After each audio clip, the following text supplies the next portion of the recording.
Hey guys, welcome to foodie zone. இன்றைக்கி நம்ம ஈஸியாக பண்ணுற ஒன் பாட் டிஷ் பார்க்க போகிறோம். அதுக்கு ஒரு கடாயில் 1 ஸ்பூன் கீ ஆட் பண்ணிக்கோங்க. கீ சூடானதும் பட்டை லவங்கம் பிரியாணி இலை ஆட் பண்ணிக்கோங்க.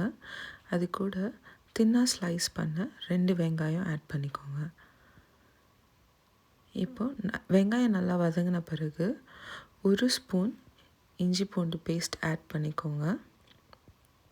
அது கூட வந்துட்டு 1 பச்சை மிளகாய் நான் கீரி ஆட் பண்ணியிருக்கேன். அது கூட வந்து பொடியாக நறுக்குன கொத்தமல்லி புதினாவும் ஆட் பண்ணிக்கோங்க. இதில் 1 கப் ஃப்ரெஷ் பட்டாணி இல்லை ஃப்ரோசன் பட்டாணி கூட நம்ம ஆட் பண்ணிக்கலாம். பட்டாணி போட்டுட்டு ரொம்ப வதக்காதீங்க, இல்லைனா அதோட டேஸ்ட் எல்லாம் போயிடும். அதுக்கு தேவையான அளவு உப்பு சேர்த்துக்கோங்க. தேவையான அளவு தண்ணியும் சேர்த்துக்கோங்க. தண்ணி நல்லா கொதித்த பிறகு ஊற வச்சுருக்க நம்ம பாஸ்மதி ரைஸ் அதில் போட்டுடலாம். நல்லா கொதிச்சு வரும்போது நம்ம வந்து விசில் போட்டு எடுத்துக்கலாம்.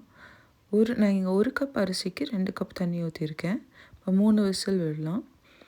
விசில் ஓப்பன் பண்ணி எடுக்கும்போது ஈஸியான 1 பாட் பீஸ் புலாவ் ரெடி ஆகிடுச்சு. பார்க்கவே எவ்வளோ சூப்பராக இருக்குது பாருங்கள். உதிரி உதிரியாக வந்திருக்கு. நீங்களும் ட்ரை பண்ணி பார்த்துட்டு எப்படி வந்துச்சுன்னு சொல்லுங்கள். இது மாதிரி உங்களுக்கு நிறைய ஈஸி 1 பாட் டின்னர் ஐடியாஸ் இல்லை லன்ச் ஐடியாஸ் வேணும்னா மறக்காமல் லைக் பண்ணிவிட்டு ஷேர் பண்ணிவிட்டு சப்ஸ்கிரைப் பண்ணிக்கோங்க.